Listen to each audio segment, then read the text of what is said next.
I've been a bit more deliberate about kind of diarising catch up. So quite often it would be a little bit more informal because we were always in the office and you could get those meetings fairly regularly. But now, with all the people that report to me, one-to-ones every week just to see how people are, and not always just as what are you doing and what do you need my help with or advice on. It's just how are you and are you coping? As a broader legal team, we're also putting in weekly chats, and that's much more of a drop-in. You can make it, you don't have to make it, and that's much more to chew the fat, see what's happening locally, what's it like in Chicago, what's it like in Sao Paulo or Singapore. And so, that making sure that we are kind of working together as a team and available for each other. If people need a chat, I'm always going to be there, I think.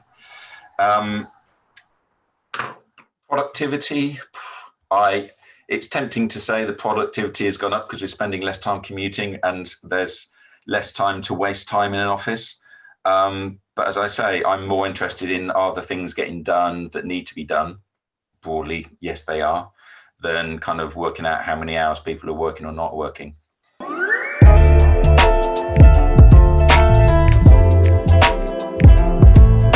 We have a really strong focus on health and safety at Tate & Lyle. So it might be boring, but my tip is around looking at your working environment, because there's a danger that following the pandemic, we'll have an awful lot of people with bad backs and RSI.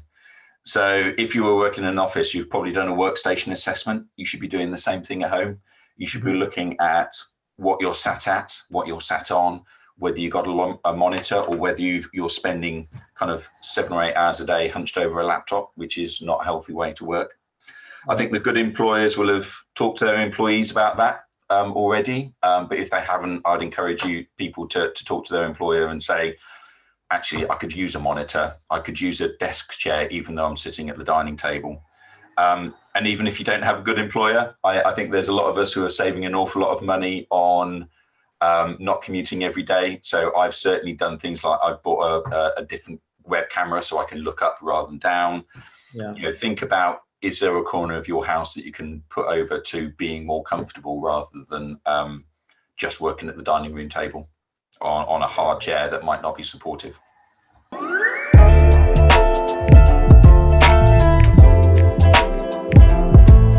You know very well, Tyson, that you asked me to think about this some time ago, and you know that I've probably spent 90% of my time preparing for this interview thinking, well, what am I going to choose for that?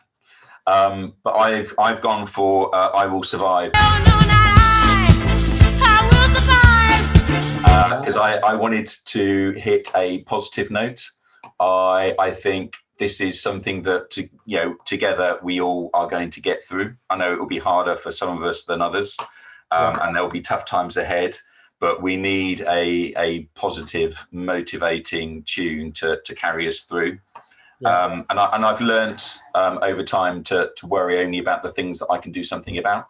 So I can't fix the pandemic. I'm not personally responsible for the whole of the Tate & Lyle business performance or any other business. I can't fix the economy, but I can do my job. I can look after my team. I can reach out to people who need help. I can even follow the government's COVID advice, even if it changes all the time. And so, a positive, uplifting tune to take us through some dark times.